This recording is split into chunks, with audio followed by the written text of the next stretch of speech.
My assistant. Back to What the football?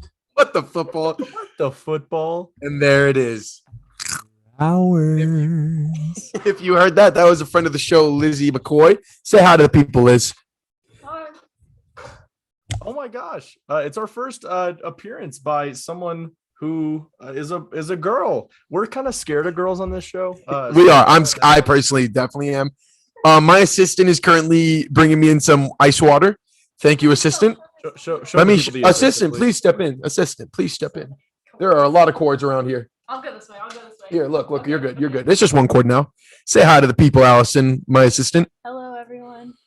Allison, are you single by chance? Yes. Good. Let's keep it that way. All right. So, Those of you who don't know, Caleb and Ali, actually, all of you know us.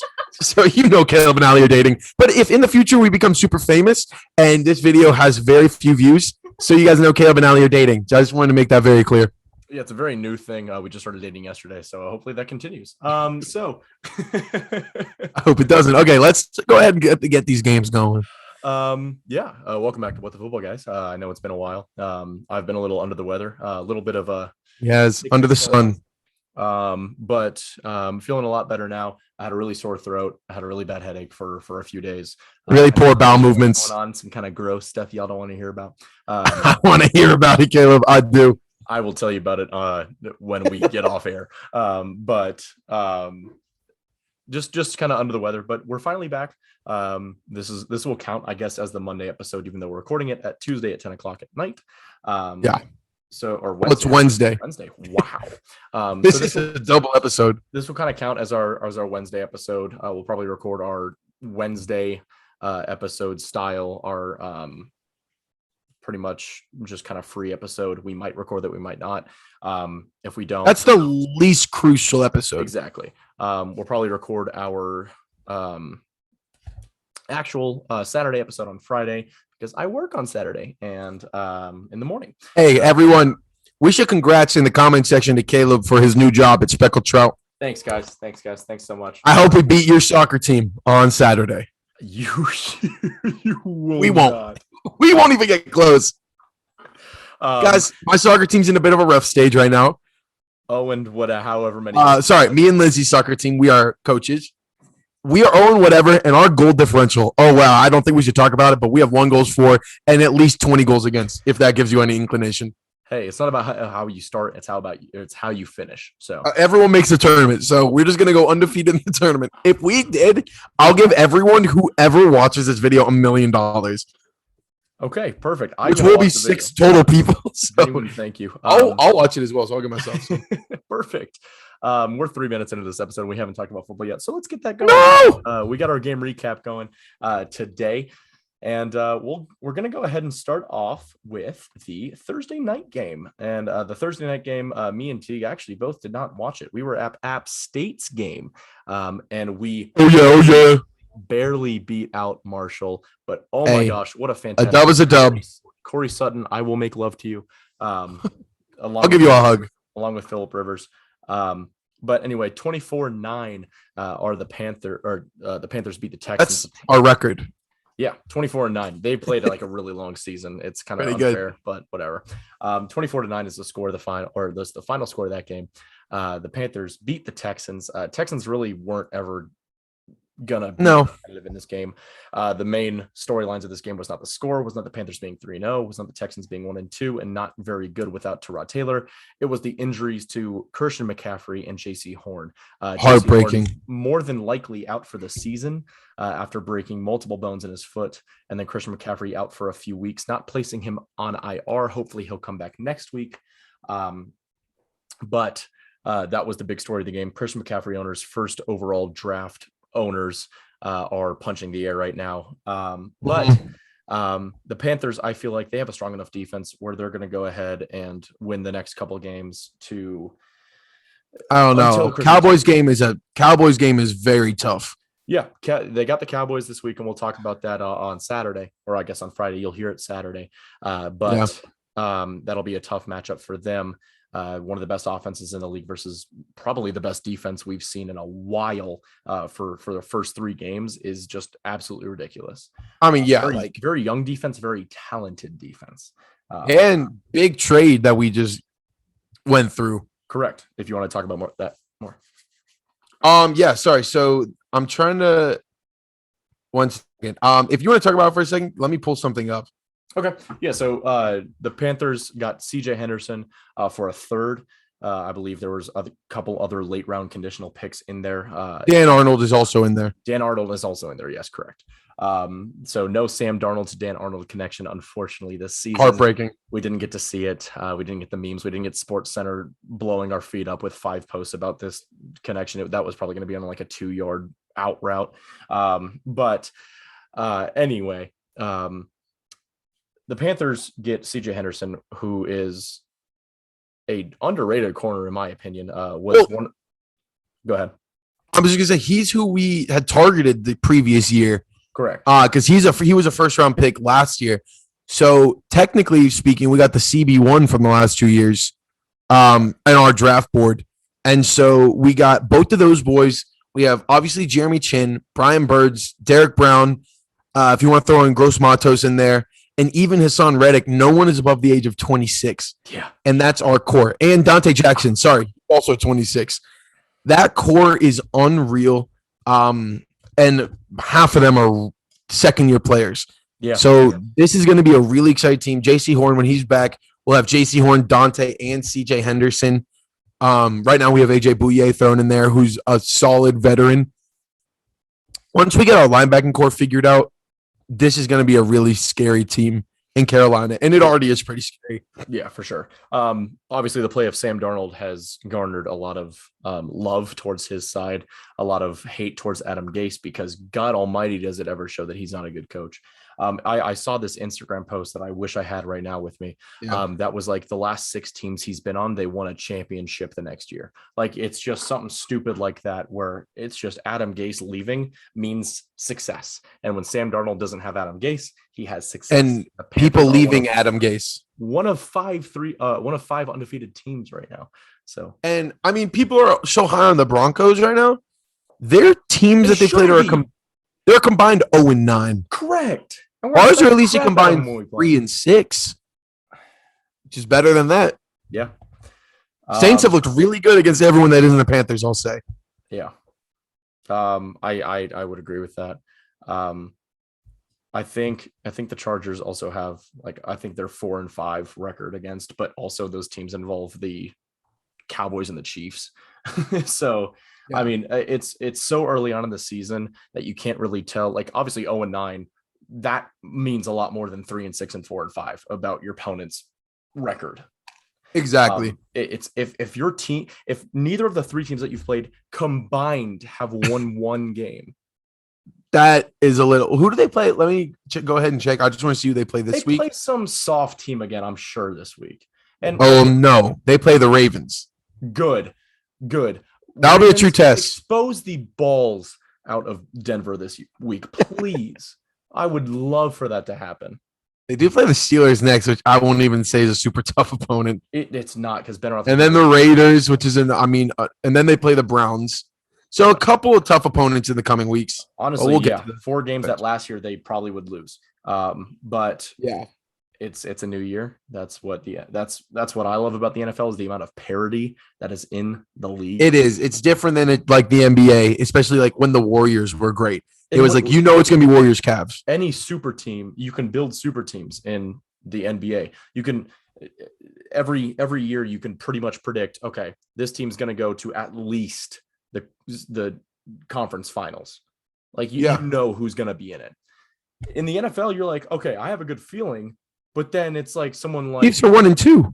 Yeah, Chiefs are 1-2. Chiefs are last in their division. We'll talk about that game in a bit here, but it's the amount of parity in the NFL is unlike any other league, and that's what I love about it so much, is because every year is a crapshoot. You have 1 or 2 teams that are like, okay, seems like a crapshoot, and I have no doubt about them. You have 1 or 2 teams that are like, okay, they're going to do absolute dog water, and I'm okay about them. But the middle 28 teams, you're like, we think some of them will be good, and then they're not.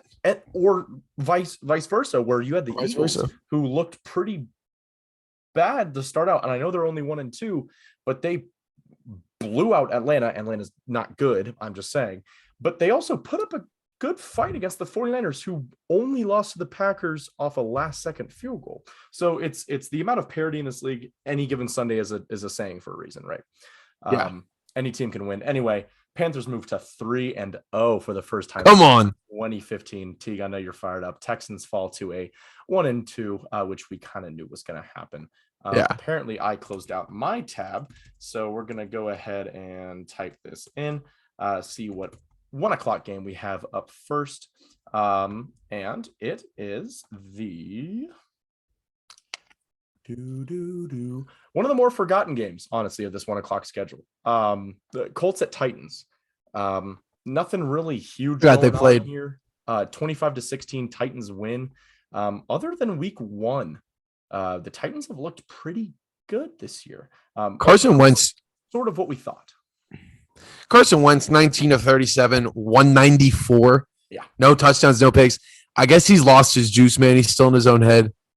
He also has 2 sprained ankles, so like I'll put that. If you're playing, it's hard to have an excuse for injury. That's the same thing that people say with Cam, which I agree with. If you're playing, you're not that injured to the point where it can be a total excuse. Yeah. And I mean, people will later admit I shouldn't have been playing like Cam did, but for the time being, until you admit, hey, I'm injured, you got to put up production, and he is not. And Ryan Tannehill also has not looked himself, I don't think. No, 3 touchdowns, 3 touchdowns. Picks. He had let me pull up his. He had less than 100 or 200 yards and 2 interceptions. I mean, Tannehill usually doesn't win games like that. The Titans win the game by having Ryan Tannehill have a really good pass rating, by pulling a Teddy Bridgewater, not turning over the ball, but not being super spectacular. Keeping hold of the ball, a lot of time of possession, a lot of play action. That play action has not been as deadly as it has been for the Titans in the last couple of years. I think that the Titans are in a relatively good spot in the AFC South, just because all the other teams are. Because they're in the worst division in the NFL, most likely. Correct. And along with the NFC. The teams are combined 1-8 right now. So, and the only win against one of those teams that came in the division was the Texans against the Jags. Oh, you mean the 3? Sorry, you meant the other 3. Yeah, aren't the Titans 2-1? Julio Jones, if you could do a little bit more, that would be fantastic for me, for my fantasy team, so I don't go 0-3 while scoring the 4th most points in the league. That would really be awesome. What was I going to say? Oh, Julio Jones and AJ Brown both did not practice today. Today's Wednesday. We'll see how that progresses throughout the week. Not a great thing to hear. But Titans move on to 2-1, and are currently sitting at 3rd in the AFC with obviously 3rd best division leader. And the Colts fall, not really fall, but they actually rise a spot to 15. Because they're still 0-3. They're still 0-3. It does not look good for the Colts this year. We'll go on to a tank bowl with the Falcons versus the Giants. 17-14 Falcons win off of a Younghoe Koo last-second field goal. Both these teams are absolute trash. I'm happy leaving that game. I'll just say Matt Ryan looked pretty good. 27 36, 243, 2 touchdowns, no picks. That's a fair stat line. Cordarrelle Patterson, is he the best receiver in the league? I mean, possibly. Playing running back. 6 for 82. Yeah, I mean, he's been producing at reception numbers like no other. Daniel Jones, 24 of 35, 266, no touchdowns, no picks, and then 39 on the ground. It's so hard to judge him, honestly, because of his O-line. Again, I still don't think he's a bad quarterback. And I know that's kind of a hot take at this point with how many people are off of him. But, if he had protection, I think he'd be – I mean, talent-wise, he's really good on his feet. Yeah. And he can make some great throws, especially downfield. It's just so many times he's throwing it within 2 seconds because the O-line can't protect anyone. That shows with Saquon Barkley only averaging 3.2 yards a carry. Yeah. They just can't make any holes and they can't protect him. And it's really unfortunate for this Giants team. You can surround it with the best players in the league, but it's not going to matter if you can't protect. We saw that in the Super Bowl. Correct. I absolutely agree. Falcons, I think, are the better team out of these two. Um, Going back to Matt Ryan here, 243 and 2 touchdowns. The 243 stands out to me because that's not really Matt Ryan. Matt Ryan has not looked like himself. He actually has his career low in yards per attempt this year so far. Through 3. He's really missing Julio. Yeah. I mean, Matt Ryan was the fastest quarterback to a bunch of yard milestones. I'm sure that will get passed by Mahomes. And then if Mahomes gets Herbert, exactly. I mean, Burrow, even it's going to get passed. Correct. He's going more and more towards one of those three quarterbacks, most likely Mahomes. God forbid an injury to Mahomes, because even though he does play on the Chiefs, one of my least favorite teams, because he's in my division, I'm not going to wish injury on a player, and especially not a player that is so fun to watch and is probably the best player in the league at what he does. So him or Aaron Donald. Or yeah, exactly. Yeah, those two are probably the top 2 players in the league, just overall. Positional value, yeah. Exactly. We'll talk about them later. Falcons improve to 1-2. They are currently the 11 seed, only 1 game back of the playoffs, technically. We are in week 3, mind you. And the Giants fall to the last seed in the NFC at 0-3. We'll move on here to my personal favorite game of the week. And Teague, I'll let you talk about this game, and then I'll go on my little spiel. Chargers beat. All right. 30. Herbert looked awesome. I won't lie. I mean, 26-38, 281 and 4 touchdowns, no picks. Looks pretty good. Eckler was fair on the ground. 11 carries, 55 yards, 5 yards of carries, very good. Mike Dubb, dude, I don't know what happened this offseason, but he decided he's going to be the best receiver in the NFL. Joe Lombardi's game plan for him is perfect. They're using him like Anthony Lynn never did, as a true number 2, not just a gadget deep threat kind of guy. Yeah, and he's showing that he can very much play that position. Keenan Allen only averaged 6 yards a catch, which was kind of weird. But I mean, he got a touchdown in there, 8 catches for 50 yards. Looked pretty good. Jalen got in 0 catches, 0 yards. Looks really awesome. But then he dropped the touchdown pass as well. Oh, that's disappointing. Then we moved to the Chiefs. Clyde Edwards, they did run the ball well. They ran the ball very well. The Chargers, you're going to run the ball well. That's just a fact. But thing is, Tyreek Hill only had 5 catches for 56 yards. Kelsey popped off. It's hard to stop him. Yeah. McCole Hardman, did fairly well. But the thing that stood out to me is the amount of Allie's listening to What the Football right now over there. Nice. The amount of times Mahomes, it felt like he was sold by his team was kind of disheartening. Like the big fumble, two of them. 2 fumbles. Tyreek Hill's first fumble in the NFL, by the way. Wow. Okay. Good for Tyreek. Only has 1. And then, but it came against and then I will say a lot of people I saw on Twitter were flaming that throw to Kelsey. Because, it did not. It was like, if you just watch the end of the play and the replay, it looks like a horrible throw. But as me and you both were watching this game live, of course, you see. I hate you. I hate you so much. But okay, first of all, though, you have to respect the old school Sean Merriman jersey. I do respect it. Get some respect on that. The powder blues, I'll respect it. But that throw, if you watch the full replay and watch Kelsey's route, it looks like Mahomes tells him to go farther, and Kelsey slows down, stops, and turns after Mahomes has thrown the ball. And then, of course, it picks up. The cameraman picks it up with Kelsey turning back around and running, and then it going into the defender's hands. I don't know if it's going to be completed. It's definitely not going to be a pick if Kelsey keeps running, and there's a pretty good chance Kelsey's winning a catching battle against someone as the best tight in the league. So there's a really high Gilman, or one of our smaller corners. So. Exactly. There's a good chance it could have been completed. It's definitely not getting picked off. I'll say that fully with full conviction. So while the Chargers completely deserve this victory, I do not think it's a fluke because I think the Chargers are very good, but I'd say it's a fluky. The Chiefs should not be 1-2. There's been a couple of 4th downs that have been converted against them that in the last 2 games that have resulted in victories. So Chiefs are still a better team, but the Chargers deserve this dub. Definitely. I agree. I'll say my piece here. So going back and watching the film on the game, obviously, I follow a lot of Chargers Twitter. I do have NFL Game Pass, so I watch all of the just I go back and just watch either the all 22 or just the full game, no matter what. A couple things I noticed. Nasir Adderley is growing into being a starting safety in the league, and it's wonderful as far as the Chargers are concerned. A fantastic hit against Clyde Edwards-Helaire, booming hit, which I think was payback because the chop block from Clyde to Nas on the one of the fumbles was big. The biggest thing is turnovers in this game. Obviously, you win the turnover battle 4-0 and only win by 6 points. But here's the thing: you're playing the Chiefs, who are one of the best teams in the league, and I don't think that's debatable.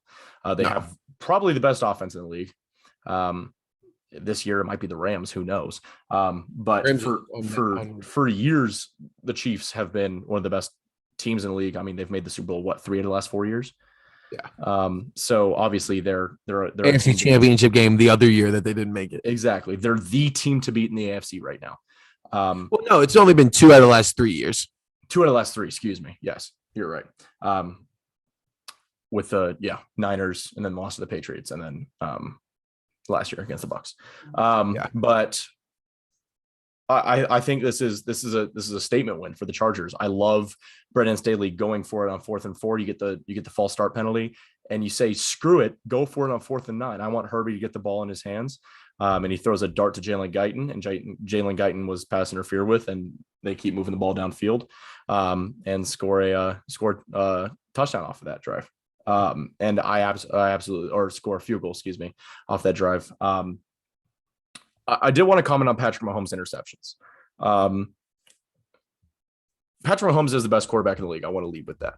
That's not a debate. Something that I will not debate with you on that. And I'm saying that as a Chargers fan, he is the best quarterback in the league, and that is not up for question.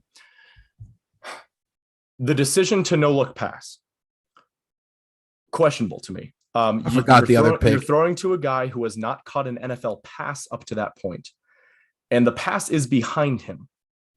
He has to make some adjustment. The ball hit his hands. He should have made that catch. I feel like the blame should not go on only the receiver, but some of it should go on Patrick Mahomes. He had a lot of room, a lot of time to step up, make that throw right on. If he makes that throw right on, Patrick Mahomes is more than capable of throwing a 10-yard pass right into a receiver's hands, without a doubt.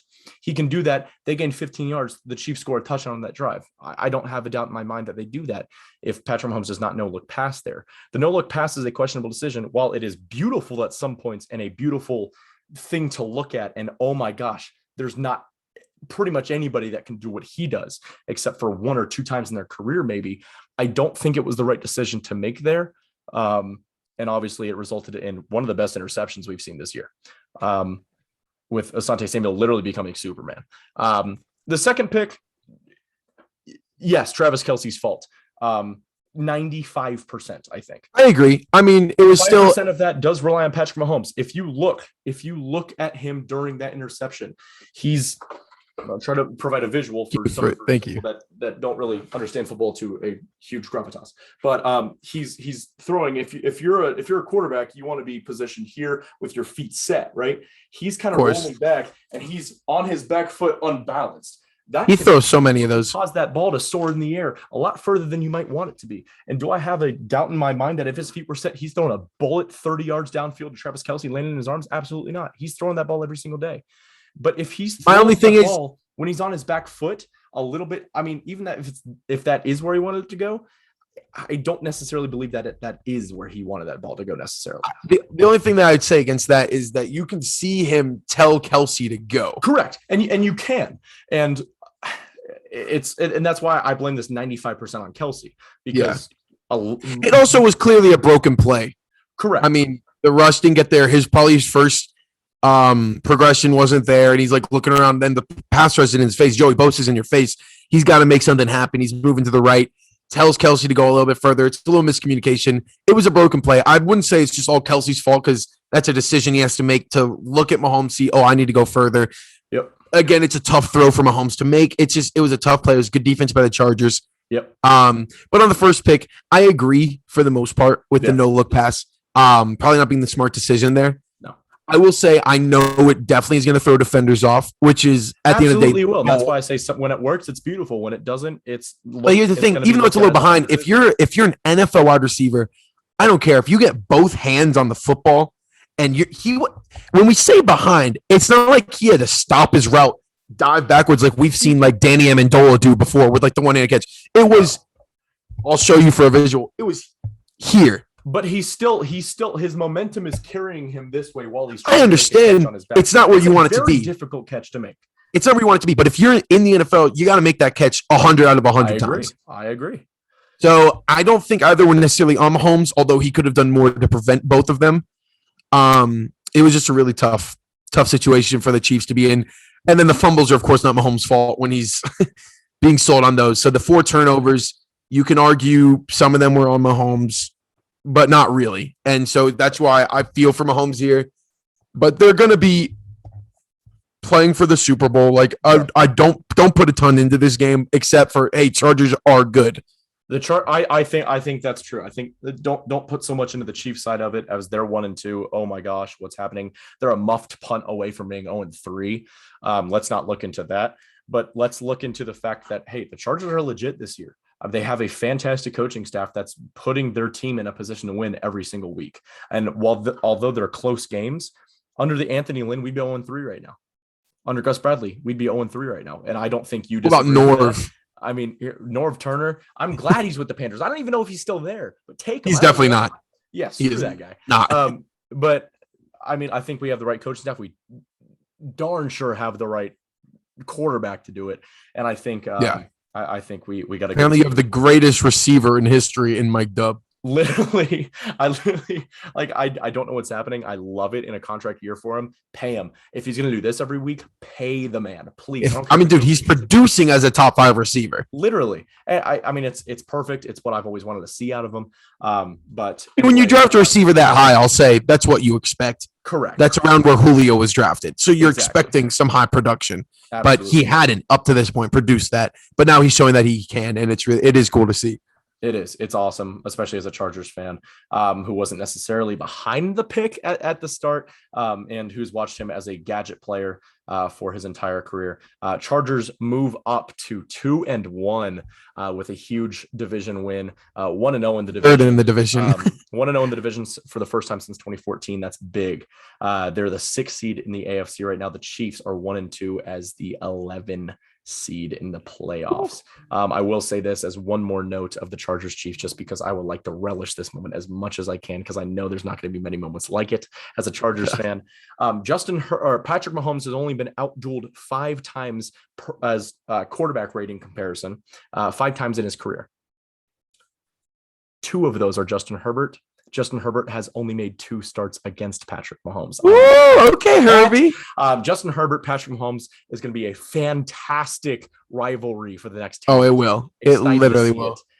Bolt up. You see the TikTok I sent you? Which one? On TikTok about Justin Herbert? I don't think so. Bro, it was so funny. Essentially, it just says that it was the Chargers posting it. And they're like, dude, Herbert just talks like he's speaking in movie quotes, but no one knows what the movie is from. Yeah. And it's so funny because it literally does sound like that. It does. He's looking at his thing and he's looking at like he has food or whatever. He's sitting by himself. He goes, I'm ready to eat. Yeah. Why do you talk like that? Oh my gosh. I love it though. Good dude. Chargers beat the Chiefs 30-24. Good dude. Absolutely great guy. Okay. Next game. Bengals Steelers. Steelers. In a game I predicted, I guess we didn't have a prediction episode this week. Again, it was my birthday weekend. Guys, I'm not gonna lie, my voice was a little bit gone. I sounded like I had it. We did not have a Saturday episode, but I predicted the Bengals would win this game when a lot of people did not. And wow, did they win this game convincingly? I'm going to our NPL week 3 here. NPL for you listeners out there means National Prediction League. It's something that I've run for the last 4 years and is a lot of fun for all of us to do. We have 9 of us that predict every single game in every single week, and shock who's won it 2 out of the 3 years. But yes, Tadhg did predict this one correctly. Bengals. I predicted the Steelers. Excuse me. Really good game to watch if you're a Bengals. 4 touchdowns for Jamar through 3 games. Yeah, he's literally the Bengals Mike Williams, so it's perfect. The Bengals have a lot have a decent bit to look forward to here. Their O-line is still absolute crap.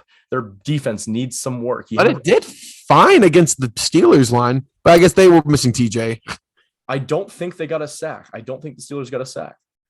For the first time in 76 games. What? The Steelers had the NFL record for one sack, at least one sack in 76 straight Yep, games. 0 sacks allowed. Wow, that's crazy. Yep. Steelers actually owned time of possession too. Yeah, I mean the Bengals outplayed the Steelers, plain and simple. Bengals won this one 24-10. I don't think we have much else to say about this game. Big Ben 38 of 58, 318, 1 touchdown, 2 picks. But here's the thing: out of those 58 throws, 18 of them went to Najee. Yeah. Najee had 14 catches for 102. Absolutely. I mean, Najee looks pretty fun. Not a good rushing day for him. 14 for 40, but it's their O-line. Their O-line is tragically bad. Correct. Two bad O-lines going up against each other. And the Bengals come out on top 24-10. The Bengals move to the top of the AFC North, baby, at the 2 seed in the AFC right now. And the Steelers fall to the 10 seed. I'd like to take this break to talk about Or something sponsor. that's near and dear to my heart. Fantasy football. I don't think we should. I think we need to. I don't think we should, Caleb. I think the audience needs to know. I'm excited. In the comments section, leave your opinion on this trade that was offered in our fantasy this week. So just a couple days ago, an unnamed player from our league offered another unnamed player from our league. Neither of them were me and Teague. So do not feel bad about hurting our feelings, because they will not. This one player got Travis Kelce in exchange for David Montgomery, James Conner, and Sterling Shepard. I want you to tell me if that's a fair trade or not. And I want you to tell me whether you think the person who got Travis Kelce was being unfair or not. Because I in my personal opinion, it's an unfair trade. But I very much agree. Everyone has their opinions. And so I will say almost everyone else in the league also thought it was an unfair trade. Correct. I'm not going to go into it. No, we don't need to. It's over and done with, so there's no point in whatever in rehashing anything. So we'll just move on to the next game of the week. Let's tell you guys, it's shocking who it was. Okay, let's continue. What's the next game? We have the Bears versus the Browns here. And the Browns win 26-6 here. I love that only I'm gonna get that reference. It's so perfect. The Bears had one net passing yard. It's so funny to look at the like graph and to see how much orange there is. Like for the 203 passing yards to 1, it's like just a full orange bar. It's mostly full orange bars because it's like 418 yards to 47 total yards. They had one passing yard. Justin Tucker's field goal was more yards than the Bears managed of total offense. That was bad. The Bears are not a good team. Most field goals would have been farther. Could not be employed in the National Football League after this week. Who? Matt Nagy. Yeah, dude, he was like potentially one of the best coaches in the league, and now people are realizing, wow, we were wrong. Here's the thing. I think there's an Anthony Lynn effect on it. I think after one good season, after a defense carrying you, some unnamed player, not Anthony Lynn, the defense didn't carry him, but I'm just saying the defense carried the Bears in that season where they went 12-4 and made the playoffs, right? Yeah.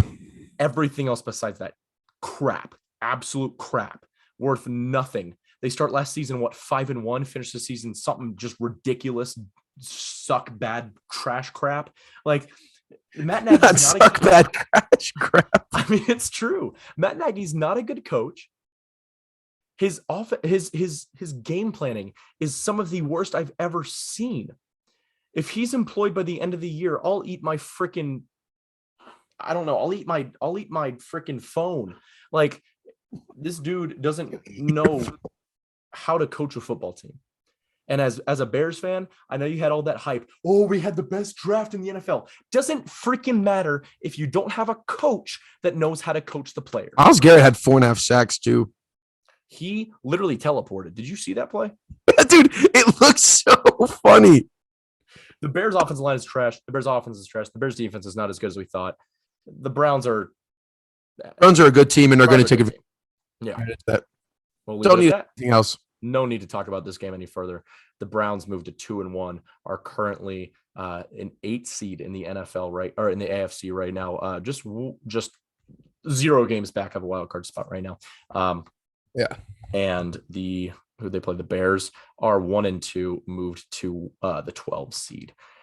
We have next up the record-setting day by Justin Tucker as the Ravens defeat the Detroit Lions. Can I ask you a question? 17. You can ask a question. I will answer it, my friend. What if there was a season where obviously this isn't going to happen, but what if there was a season where every team tied 0-0 every game? Would it just be a bunch of coin flips? Like, because then I say 0-0 because obviously there's no points for no home points, no away points, literally no strength of schedule. There's literally no tiebreaker if every team's tying 0-0. All right, so I'm going to go ahead. You go ahead and talk about this Ravens-Lions game. Okay. I'll go ahead and do some research. Okay. Ravens-Lions game was very exciting. Lamar still is looking very good. He's honestly not getting a ton of help from anyone on his team. Marquise Brown dropped 3 would-be touchdowns. He's kind of a waste. Lamar Jackson looks very good, honestly, this season. Tyson Williams looking great for you on your fantasy team so far. That is why I'm looking for a trade, my friend. Lions stuff in the works, don't you worry. DeAndre Swift and Jamal Williams are like a pretty good 1-2 punch. Yeah. But the issue is Jamal Williams, I think, gets 3 times the amount of down play or downage played as DeAndre Swift. It doesn't show on the stat sheet because like DeAndre Swift will get more carries, but like it's so frustrating to have DeAndre Swift on your fantasy team. But for him to like not be in every play, he had 14 rushes for 47 yards and a touchdown. And then he added on 7 catches for 60 yards. So he had a good fantasy day, but he could have incredible fantasy days if he didn't split time with a lesser running back partner. Sure. At the end, and then I'll go into the final kick. A lot of controversy comes with this kick as Lamar Jackson appears to have a delay of game that was not called. Snapped the ball a second after it hit 0, and was throwing it away, which is kind of weird that you would even take the risk of going to delay of game. If you're throwing the ball away, you don't. Your whole game plan. I'd hike it with 3 seconds because here's the thing, guys. The clock wasn't even running. No. It wasn't like he was getting it done the last thing. It was stopped at 7 seconds, and he just went up to the line and was hiking it and throwing it away. Why not make sure you're not going to risk that? And of course, the refs didn't call it, which I guess I'm glad in a way. I would have hated for that game to end with just a delay game, but it would have been right though. That's the thing. Exactly. That's what's heartbreaking. But I'm a lot happier we got a game-winning, longest field goal ever out of it. But I feel sick. I feel sick for Lions fans as it really should have not happened. And here's the thing: it's not like the Lions are a playoff team this year, but it's still when you're that. It's the principle. Franchise, and I'm sorry for saying I genuinely am, but there's no other way I can put it. That sorry of a franchise. There's not many high moments to look forward to, and when you are playing one of the league's best teams, in my opinion, and you have a chance to win, and you lose off of a literal, record-setting field goal. It's another just kind of heartbreak. My issue also is that the Lions have been in their games. Like they have looked like a competitive team, to be honest. Yeah, they have. And I don't know what their schedule looks like. Honestly, coming up, we'll talk about that obviously on Friday. I wouldn't be surprised if they ruin someone's season down the line. Sure. Like if they're playing a team week 16 who needs a win, I could totally see the Lions playing spoiler to a team because they have been competitive so far. Absolutely. I completely agree. But with that being said, the Ravens do win this game, 19-17, off of Justin Tucker's leg, and improved to 2-1. The Ravens are currently the 7th seed in the AFC. Just that last wild card spot, in the Lions at 0-3 are the 15th seed. one of 5 completely defeated teams left in the league. We'll go here to the Saints and the Patriots, another kind of forgotten game in the 1:00 schedule. Saints never really made this, or the Patriots never really made this competitive. Give it up for Mac. Mac Jones throwing his first interception, and not just his first one, not his first 2, but his first 3 interceptions. Can we just talk about? I feel like you talk. You go. I would just like to say, I know that on target percentage stat that I shared last week. Mac Jones is no longer in the top 5, but you want to know who's number 1 this week or through this week? Ooh. Justin Herbert, baby. Okay. Panthers ranked first in the NFL. Who deserves to be on that list? Who throws the ball downfield consistently? Panthers ranked first in the NFL with a 47.6 pressure percentage this season. Just want to say that. That's ridiculous. Anyway, the Saints never made this competitive. This was never a competitive game. The Saints just absolutely beat them, and that's all I have to say about this game. Okay, let me quickly just give you guys a little stat. I know I talk about this so much, but it's just because of how many people are against Cameron. The first 3 weeks 1 through 3, okay, 2020 and 2021 of the 2 quarterbacks. One of them had a 2-1 record. One of them had a 1-2 record.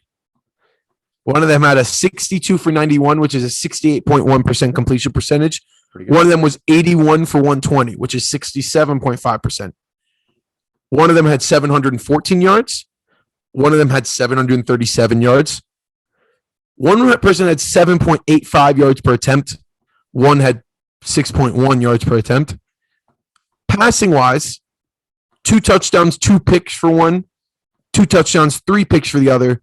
Rushing wise, 35 rushes for 149 yards and 4 touchdowns for one. 6 rushes for 28 yards and 0 touchdowns for the other. Every first stat that I read, I mean, it's not a secret. It was Cam Newton. Yeah. Cam Newton was literally better in every stat except had 20 less passing yards, but over 120 more rushing yards and 4 more rushing touchdowns while having the same amount of passing touchdowns, and Cam had 1 less pick. Yeah. Let's stop saying anything. And now the excuse is Mac doesn't have help. He had the same amount of help that Cam Newton had. He has so much more help than Cam Newton has. With much more help. Better O-line. Running back room that's a little more solidified. Better receiving core. Even though it's so bad, it's a lot better than what Cam had. 2 great tight ends when Cam didn't have one that caught a pass, and a half of a defense opting out. I'm sick and tired of having to defend Cam so much. Why can't people realize that Cam just didn't work out in New England, but it's not like Mac is better than Cam. And he's certainly not at this point in his career. I know he's a rookie, but people already were saying that Mac's already a better option than Cam. He's not. Okay? He's not, no. He threw the ball 50 times and had 270 yards.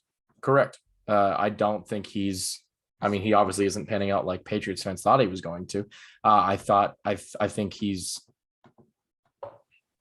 exactly what he was at Alabama minus the deep threats. I mean, he only threw the ball. I mean, he doesn't throw the ball deep. And it shows. The Patriots just flat out lost this game. They're not in a good position right now, I don't think. No. And they're not a playoff team, in my opinion. Cam, these Patriots are 2-1 or 3-0. I agree. I think they're beating the Dolphins week 1. And I have a very strong feeling they're beating the Saints. Yeah. Saints looked abysmal against the Panthers. I don't think – oh, wow. It just makes me so mad. It just makes me so mad. Yeah. Sorry. No, you're good. To answer your question, yes, coin flip decides everything. But yeah, Saints just flat out beat the Patriots. The Saints, after a weird 3 games, are the 8th seed at 2-1. And the such a weird 3 games. Patriots are the worst 1-2 team in the AFC. Kill the Packers. Yeah. Get eaten by the Panthers. Just weird. And then kill the Patriots. Just weird. Maybe the Panthers really are just going to be the best team of all time. We're just going to go along here quickly, just because we've already been 45 minutes into this podcast and we still have about 8 games left. Okay, let's rush. So we're just going to go quickly here, and we can just go through quickly. Cardinals. Okay, say that one more time. Cardinals, we can go quickly. Cardinals beat the Jags to move to 3-0. Jags moved to 0-3. Besides the kick 6, nothing really to show in this game. Kyler, probably his worst game this season, but he did have a rushing touchdown along with 316 yards. Trevor's still not looking very good. No. But let's give him some time. Again, rookie, dealing with a bad O-line, really bad defense. Let's give him some look good time. in his rookie year. Let's all Yeah, Peyton Manning. But here's the thing: Peyton Manning threw the ball a lot, and so does Trevor. Correct. Mac Jones. I hate the Mac Jones slander that I constantly provide, but it's so funny. Even when we're watching the games, me and Caleb, because Caleb likes Mac, but like the running back will mess up, and Caleb will be like, "Nice, Mac," and I'll agree. They'll get like 1 yard on a just like a halfback dive. Hey, Mac. Hey, nice. Dude, you're doing great. Trevor Lawrence at least has moments of greatness. Mac has none. Let's continue. Cardinals move to 3-0, are the 5 seed right now. Obviously, Jags have not won. The Jags are the 14 seed. They're the best 0-3 team technically in the AFC. Well done. So hey, nice, yay! Bills versus Washington Really in creepy. a blowout, 43-21. The Bills look like we thought they were going to finally. Josh Allen still maybe not himself completely yet, but I think this game was a huge step forward. I mean, 32 of 43, 358 yards, 4 touchdowns in the air, no picks, 1 rushing touchdown. He looked unreal, but it was his first good game in 2021. I heard Nick Wright say this, not just this season, going back to the playoffs in January. It's his first good game of the year. So I think we need to still slow the roll. They've had 2 blowout games against teams that have not looked good so far this season. Correct. So let's see some more consistency from Josh Allen. Defense looks pretty good. Running game looks fairly average. Yeah. Doesn't look so terrible, especially last week. It looked really good. Yeah. Heineke's okay, but 2 touchdowns, 2 picks, 212. He's just not. I mean, he's not a starting quarterback in the league, but he is right now, and that's kind of their issue. Agreed. Bills moved to 2-1, are atop the AFC East at the 4 seed. The Washington football team. Who knows what team or what name they're going to have next year? But 1 and 2. Hopefully, it's actually a team as name. the 9 seed, the best 1 and 2 team in the NFC. The Broncos shut out the Jets 26-0, and the Jets look like the worst team in the NFL to me. They're awful. Everything about them is abysmal.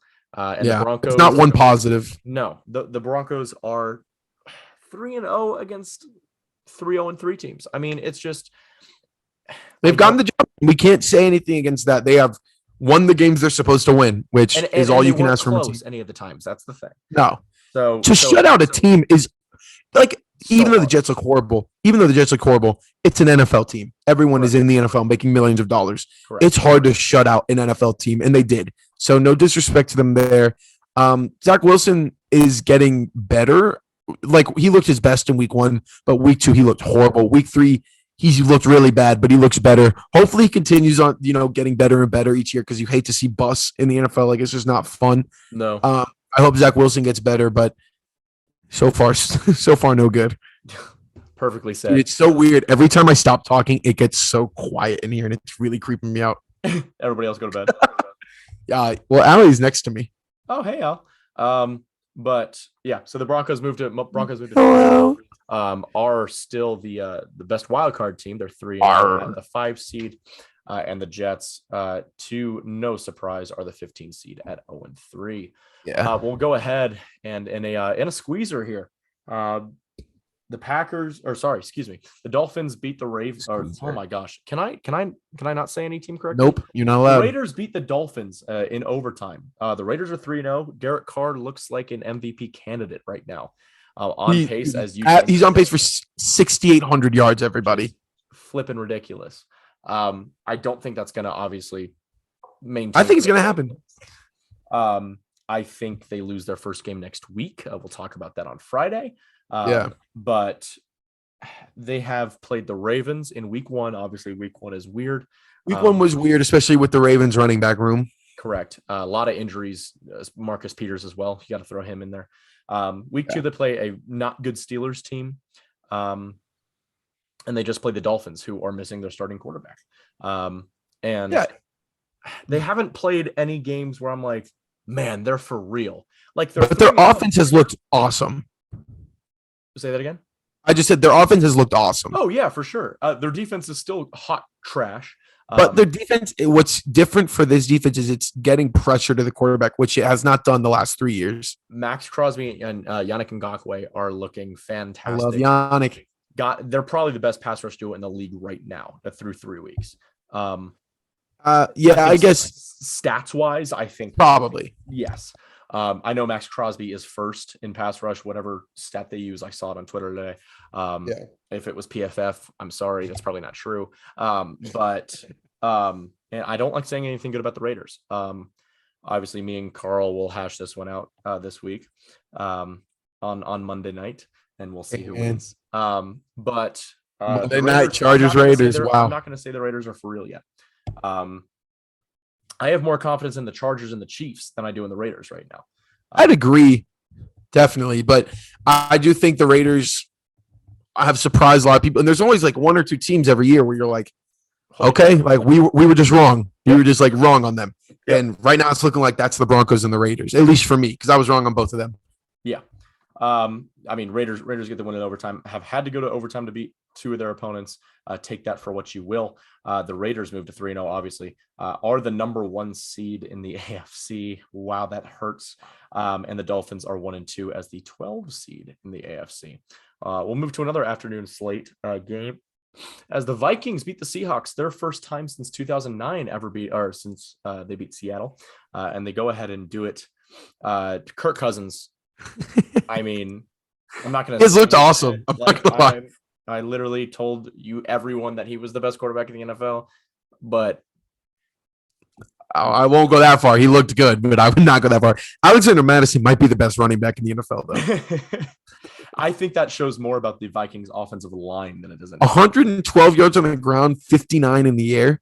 Yeah, that man had a day. Kirk 30 for 38, 322 or 323, excuse me, 3 touchdowns, no picks.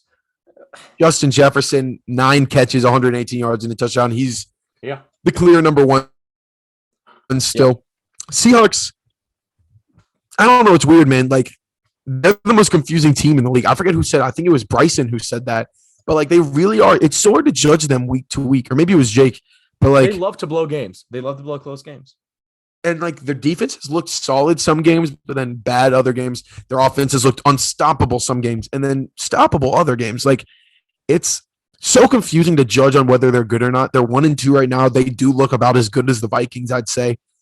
So I don't know. Interesting to see how that unfolds. But Vikings pick up the W, 1-2 to even out a record with the Seahawks, and that sounds about right to me.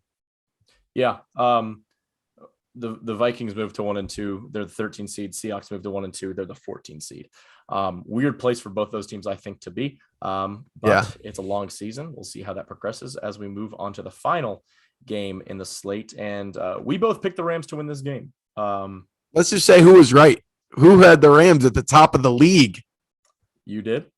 Who had them above the Bucks? And when we do our power rankings on Friday, we will see how I rank them.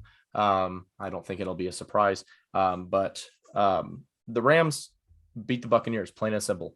And in the second half, the Buccaneers didn't really have a chance. The Rams kept it very far apart. The 2 or 3 possession game, pretty much the entire second half, if not all of the second half. The Rams offense is phenomenal. The Rams defense. Cooper Kupp became the best player in the league. Literally leads the league in yards, receptions, touchdowns, whatever, any receiving stat, you name it, he's leading it. And I love it. I like Cooper Kupp a lot. Matt Stafford looks like the MVP of the league right now. I'm so glad it was the Lions screwing him over. I am too. I'm glad because he was. I don't know. I definitely know that I had said I'm worried because I had seen Colin Cowherd talk about it. Like, he hasn't really ever been a winner in his life, and like he'd had Calvin Johnson for a couple of years. Like, he had solid offensive pieces, and they never got a job done. And I was like worried. Maybe it's just he's just not a winner. He's a winner. He is showing that when he's given a great defense and a really good offense, he can make some incredible stuff happen. And Matt Stafford's looking unreal right now.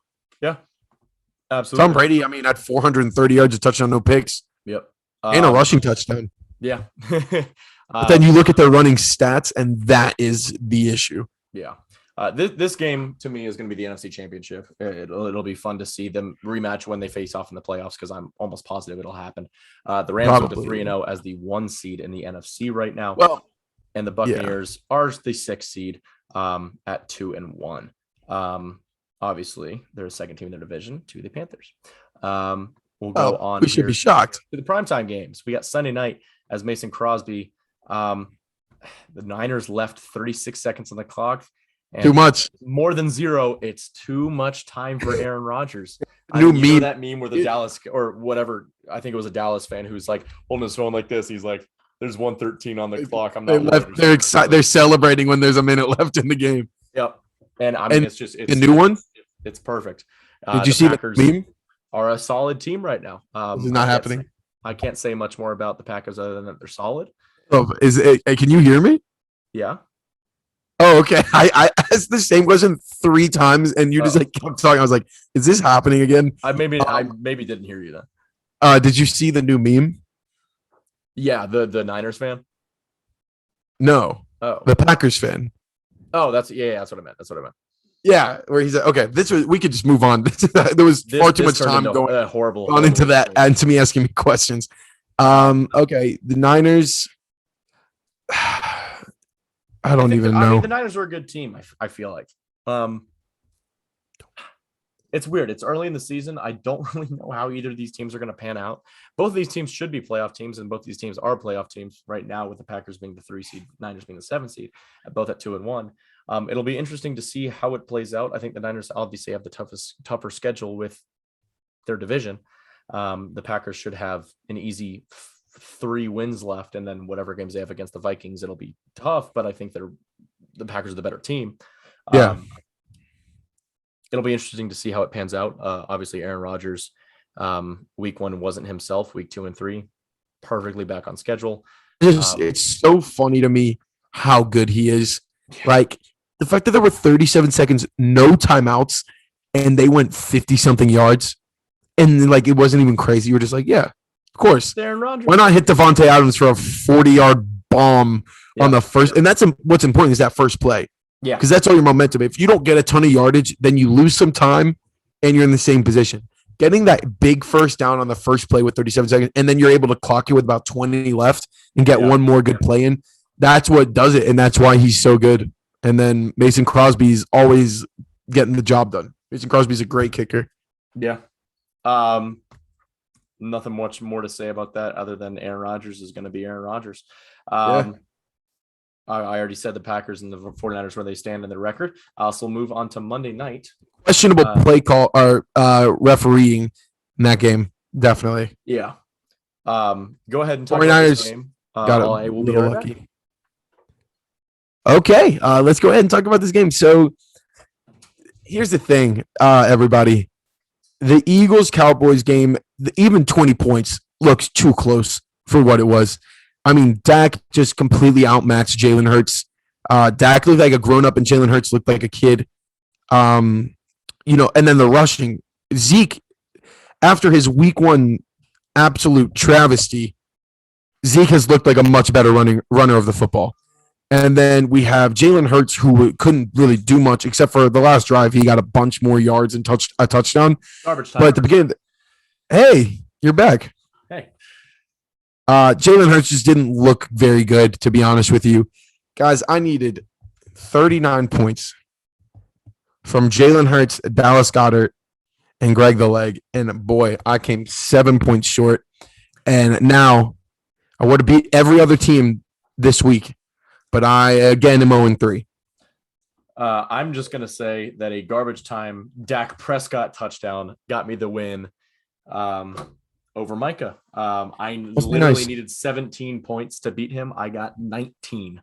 Obviously, if CeeDee Lamb would have caught that touchdown in the first quarter and not been down on the 1, I would have had it earlier.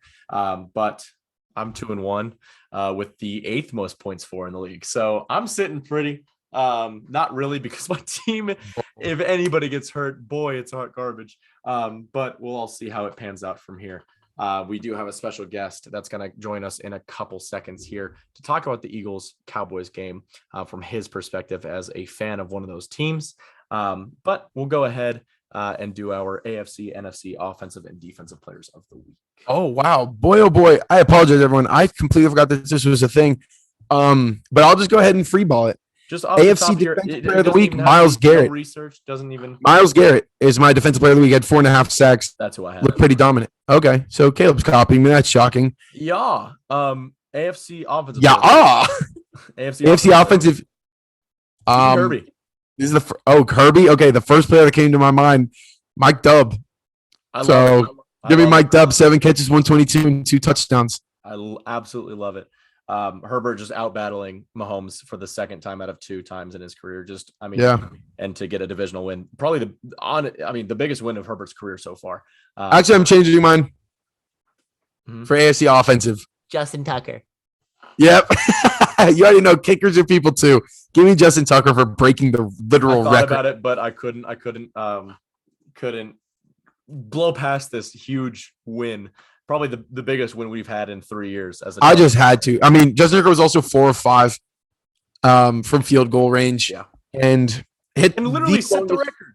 Literally just set the record on a game winner. Yeah. So I think he's rightfully there. NFC offensive, give me Matt Stafford. You already have. NFC. Oh.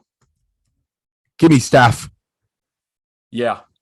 I mean, I have Cooper here. Sure. But Sure. Yeah. Not much else to say there. Sure. NFC. Who do you got? NFC defensive dude. Now this one is hard because there wasn't anybody as standout as like a Myles Garrett.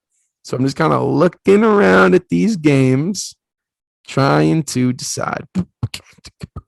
Tell me who you have first. I'm not gonna lie. I had to pay some respect to my team. Say it. Give me a man who's not going to be on this list ever again. Okay. Give me Tavon Campbell forcing 2 fumbles and a huge victory for the Chargers over the Chiefs, okay? If he happening. He forced Tyreek Hill's first ever fumble and made Clyde Edwards-Helaire fumble and gave us the ball in prime position to score and win. I could have also put Michael Davis here, who had both fumble recoveries. Doesn't matter.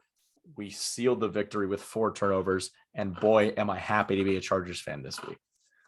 I would be. This is starting to get really unfortunate because I'm looking at every stat for every team, not finding one person who I'm happy with.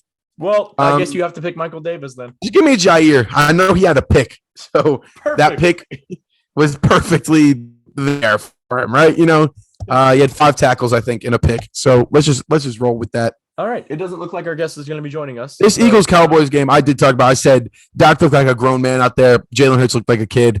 Yeah. That's all that really was, like, just completely outmatched. Cowboys look for real. Eagles didn't. They came back to how I thought they would play. Yep. From the beginning of the year. But let's not say that's how they're going to play the whole year. Yeah, that's pretty much it. Go. Thank you guys so much for listening to this episode of What the Football. Sorry about the lack of posting. Obviously, with not being on a tight schedule of 8, 8, and 10 on Monday, Wednesday, Saturdays. Me and Tadhg both have work. We both have school. Just a bunch of stuff. Both are in class. Well, yeah.